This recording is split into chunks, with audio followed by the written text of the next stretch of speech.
Olá, bom dia, sejam bem-vindos ao meu canal. Essa aqui é uma continuação do estudo.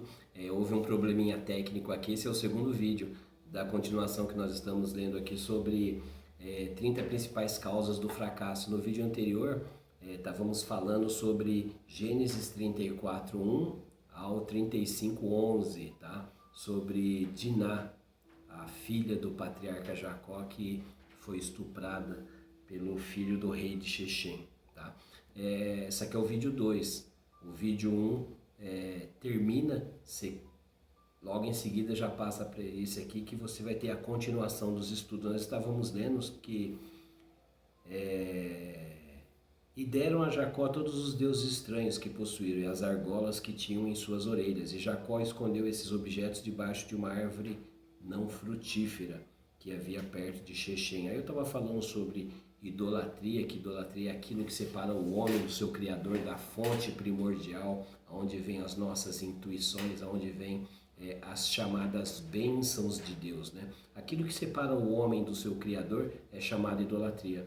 Então aquilo que você faz de errado, aquelas mazelas, aquelas coisas que nós cultivamos no nosso coração, na nossa alma, é isso que é idolatria. Não é o santo que está na igreja ali, não vai sair chutando o santo, hein? Por favor.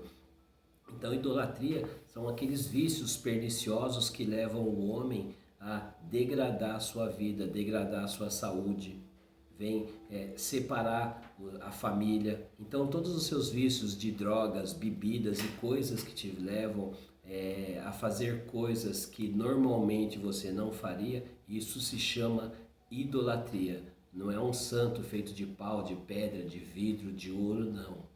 Aqueles elementos ele tem a ver com ensinamentos muito mais profundos, camadas muito mais elevadas de entendimento. Então, cada item, cada material tem a ver com uma realidade espiritual, tem a ver com algo relacionado ao vício, às suas paixões, que ela tem um poder maior de atração.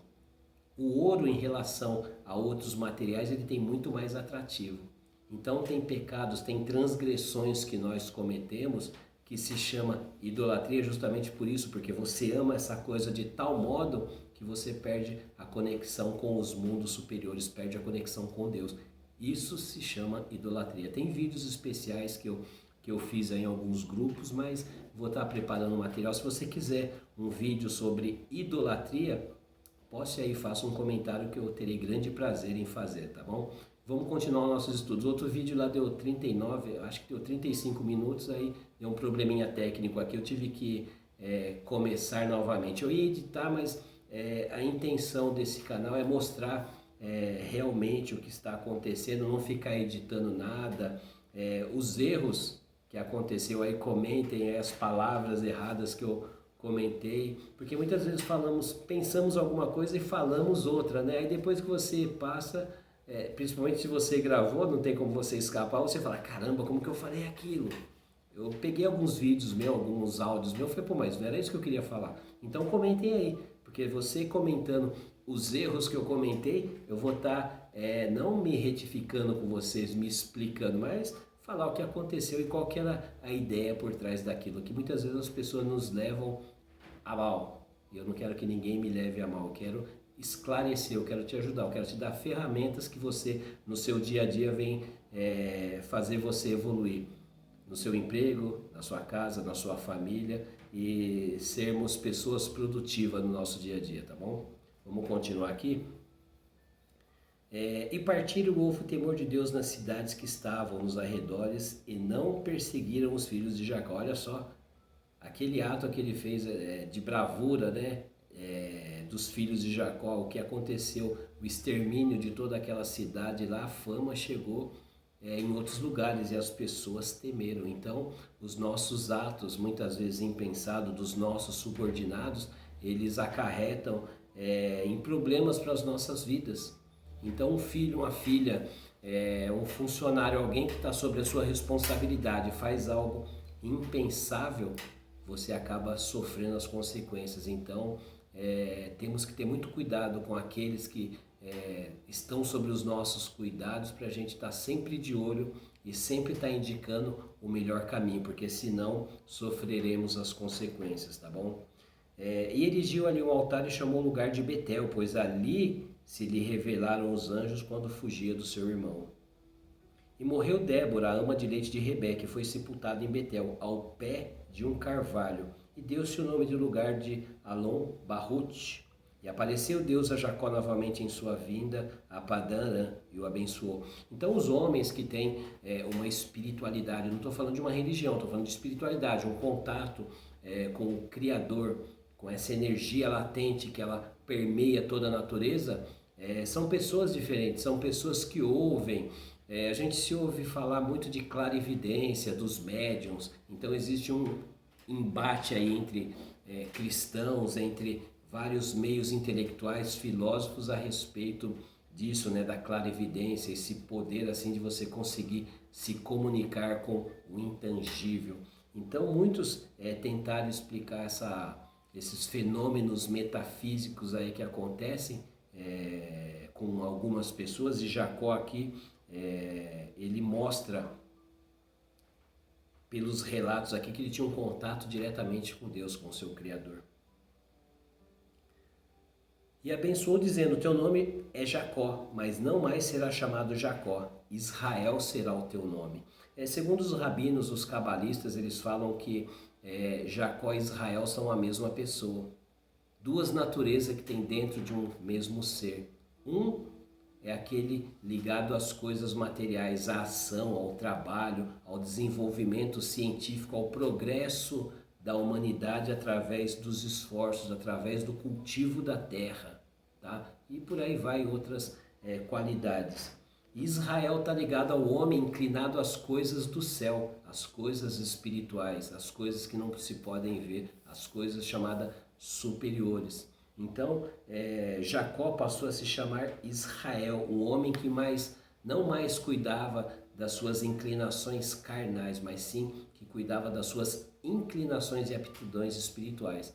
Todos aqueles, e nós somos daqueles que estamos nesse caminho, todos os homens que estão no caminho da iluminação, do progresso, de se tornarem pessoas melhores, de retificar o seu pensamento, a sua fala e a sua ação, eles passam a se chamar povo de Israel. Então, povo de Israel, povo judeu, são coisas completamente diferentes. O povo judeu é o povo que traz essa tradição, são os guardiões da lei, são os guardiões de todas essas verdades espirituais.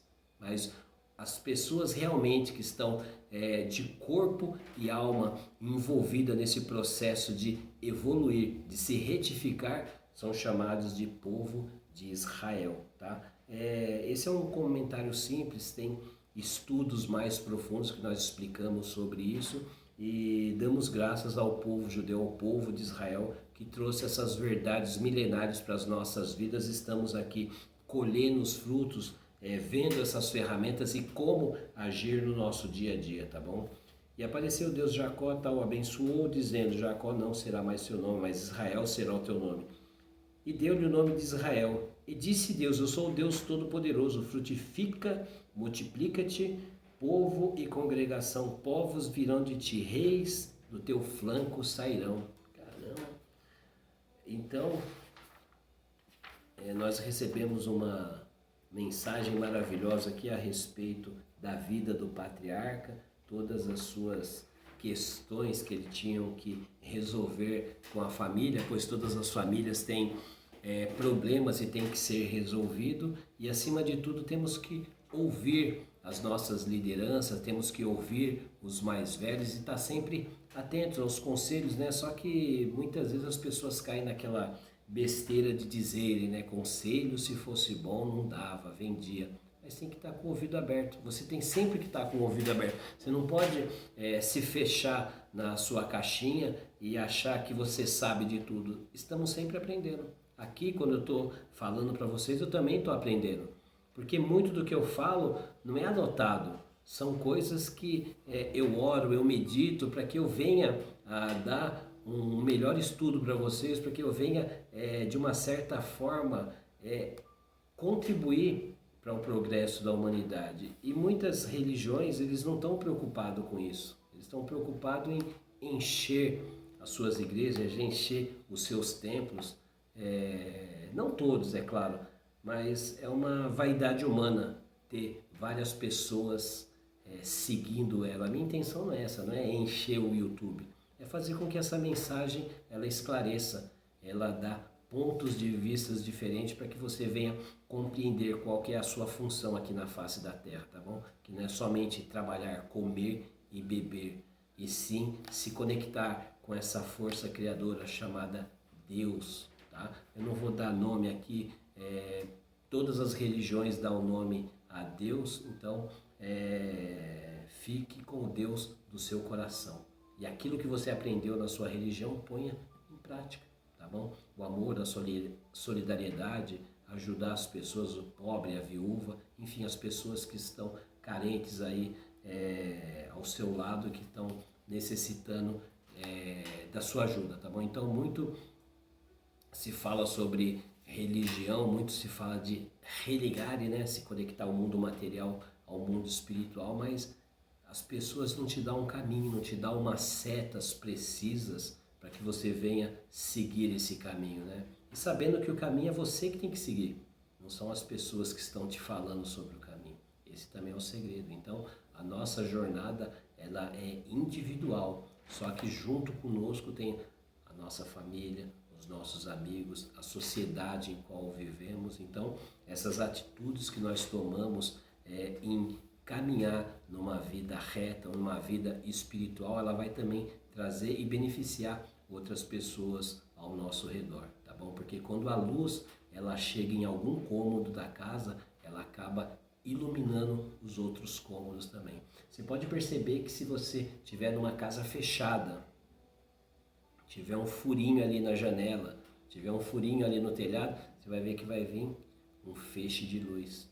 E aquele feixe de luz ele vai fazer a diferença naquele ambiente, naquela penumbra, tá bom? Então a luz do Criador ela vai aumentar as suas percepções, ela vai fazer você pensar mais com a mente, menos com o coração, e vai fazer de nós homens e mulheres melhores, produtivos para a evolução do mundo, tá bom? E vamos lá, as duas coisas que nós vamos falar hoje sobre 30 principais causas do fracasso, segundo Napoleão Hill, no planejamento organizado, e o Sun Tzu, na arte da guerra, né? Hoje aqui nós temos o capítulo 5 e o capítulo 6 aqui do Sun Tzu, da arte da guerra. Não vou ler o livro para vocês, só as dicas, né, que ele está dando com relação a como vencer os nossos inimigos, nossos problemas, os gigantes interiores que nos sufocam e impedem de caminharmos, de irmos adiante nos nossos projetos, né? O Sun Tzu ele fala que no 5 aqui, prepare isca para atrair o inimigo, finja desorganização, depois esmague-o. Faça acreditar que está longe quando na verdade está perto. Caso ele seja superior, evite o combate. Então é uma estratégia, porque você não pode se pôr corpo a corpo com um inimigo superior a você, tá bom? Se ele for temperamental, irrite-o. Se você finge estar fraco, ele se torna arrogante. Caso ele esteja tranquilo, litigue o sossego e ataque justamente aonde ele demonstrar despreparo. Então isso é uma das técnicas que o Sun Tzu ele nos diz com relação ao campo de batalha, que quando você for lutar, você não pode ir num combate aberto com ele, você tem que ver as fraquezas, tem que ver o que existe de forte no seu inimigo e atacar e minar suas forças, né? E isso ele fala preparar uma isca. O pescador, um bom pescador, ele sabe a isca que ele vai usar no rio, no lago, no mar, e até mesmo para o rio, o lago e o mar, ele vai usar iscas diferentes dependendo do tempo.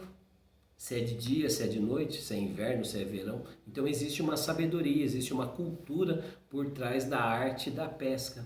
Então nós, no nosso dia a dia, também temos que desenvolver essa habilidade de saber qual a isca, o que vai atrair o meu inimigo, o que vai fazer com que ele fique desorientado no campo de batalha. Então as lutas nossas diárias, elas se compõem de vários elementos, de vários pontos que nós não conhecemos. Nós temos que conhecer esses pontos aí para a gente começar a estabelecer estratégia, montarmos técnicas, ferramentas para que a gente venha alcançar os nossos objetivos, né? Aí depois O Sun Tzu ele fala que sempre que houver uma disputa, use táticas competitivas, a qual você tenha o benefício. De acordo com o Sun Tzu, medir forças, você tem que ver qual que é a força do seu inimigo para ver qual a força que você vai aplicar, né? Nesse caso, a melhor saída é focar nos pontos de melhoria do adversário e desequilibrar suas forças e ir preparando para o ataque. Então isso é o que Sun Tzu nos fala sobre o campo de batalha. Você vai ver que esses paralelos eles estão ligados diretamente com a vida do patriarca aí, com os filhos de Jacó, com Simão e Levi. Não que nós estejamos aqui aprovando o que eles fizeram, muito pelo contrário. Foi uma ação impensável que o próprio patriarca Jacó condenou.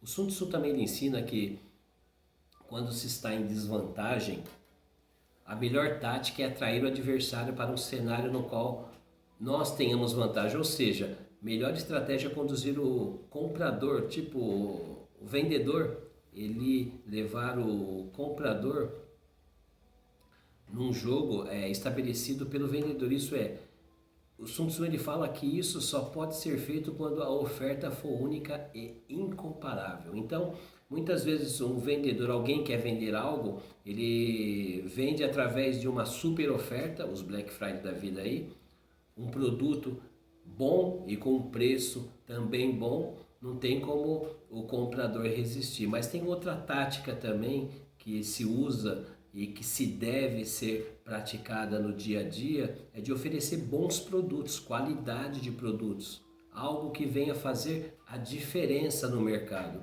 Isso vai atrair muito mais do que o preço, que tem muitas pessoas que estão atrás de preço, mas a sua grande maioria está buscando produtos de qualidade, e a qualidade, esse diferencial vai atrair o comprador. Isso é uma das táticas que o Sun Tzu há milhares e milhares de anos ele acaba nos ensinando e a gente acaba passando aqui para vocês, tá bom? Se os combatentes cochilam, que é o sexto item, cochilam, o general não oferece mais confiança. Isso é complicado, tanto para o lado de Jacó como para o lado de Shechem, né? O Shechem ele deu uma cochilada, olha o que o filho dele fez. O Jacó deu uma cochilada, olha só o que os filhos deles fizeram. Então, os nossos liderados, as tropas que estão sob o nosso comando, as pessoas da nossa empresa, da nossa família, a gente tem que estar sempre atento, nós não podemos cochilar. Então, no dia a dia, acontecem muitas coisas que requerem muito atenção. E muitas pessoas, por ficar na sua zona de conforto, acabam não seguindo os seus filhos, não corrigindo lição, não vendo o que eles estão vendo nos seus computadores, nos seus tablets, nos seus celulares. Então é algo que não devemos fazer, cochilar, né? Quando os emissários do concorrente pedem uma trégua é porque eles estão arquitetando alguma coisa. Isso é o que Shechem fez. Shechem ele foi diretamente a Jacó com os seus emissários lá pedir uma trégua, né? Falou, não, vamos ser amigos, vamos casar os nossos filhos aí para que a gente venha ser felizes, prósperos aí nos nossos empreendimentos, né? Tava mostrando vantagens que ele não podia dar. Se o inimigo vê vantagens, mas não avança, é porque ele está cansado. E se há desordem nas tropas, é porque o general perdeu o seu prestígio. Olha só.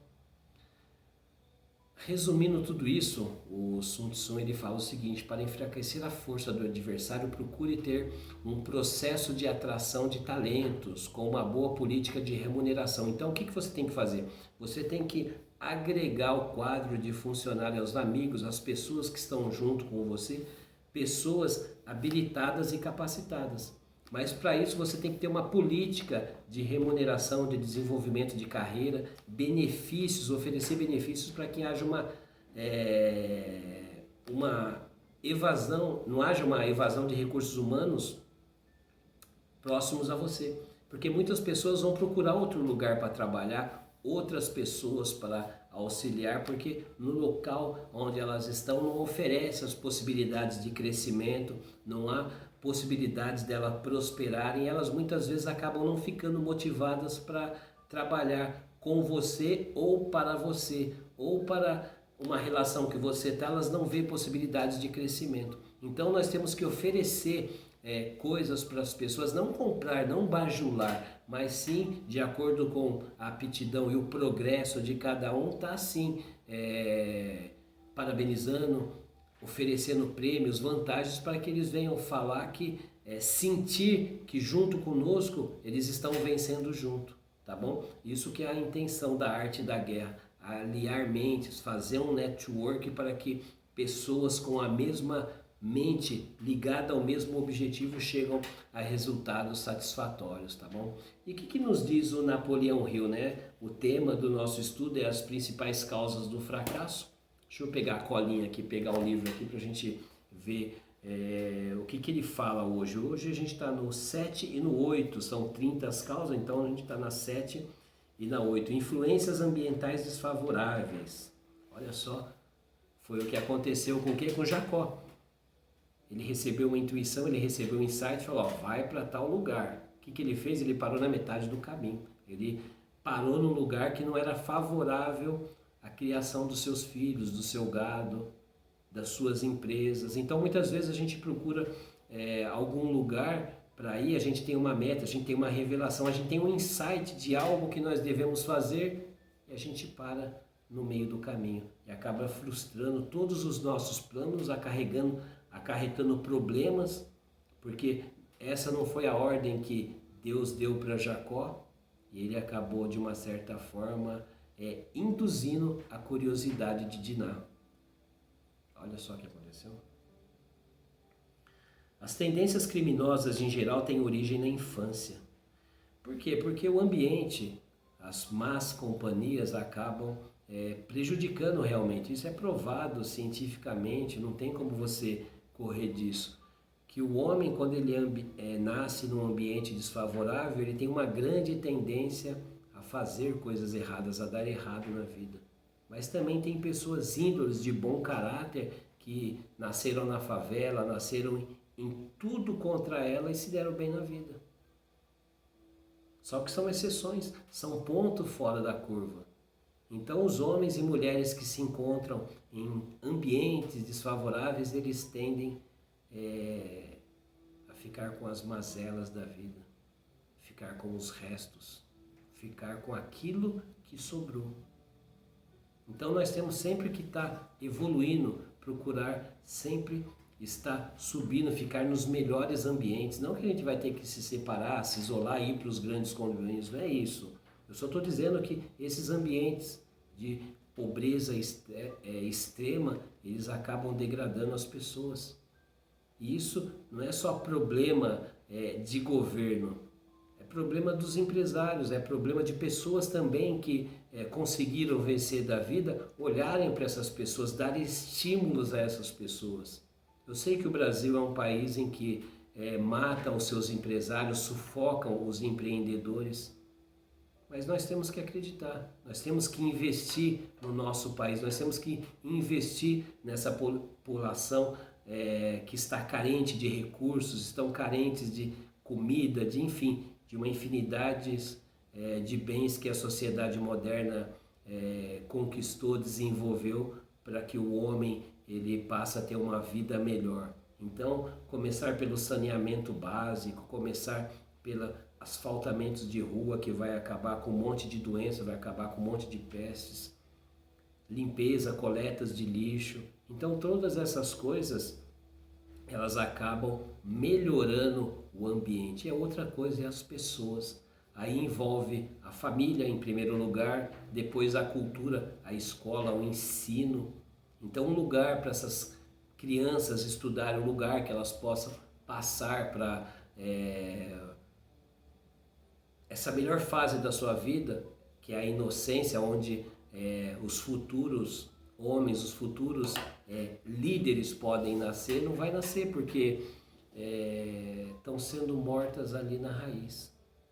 Assim como nos Estados Unidos e grandes países aí, muitas empresas eles têm escolas particulares de ensino em que eles dão bolsa de estudos, eles incentivam as crianças às práticas dos esportes. Aqui no nosso país também, se os empresários se reunirem, pessoas se reunirem aí para fazer algo nas favelas, nas comunidades que são mais carentes, para ajudar essas pessoas aí que estão passando por necessidade, as crianças principalmente livrando ela desses ambientes aí, tirando ela desse lugar e dando algo para elas fazer, vai ocupar a mente delas. Elas vão crescer de uma forma diferente, com perspectivas diferentes. E elas vão estar aptas ao mercado de trabalho, para consumir a sua mão de obra e elas construírem a sua vida com o esforço do seu trabalho. Eu sou totalmente contra bolsas por aí, tá bom?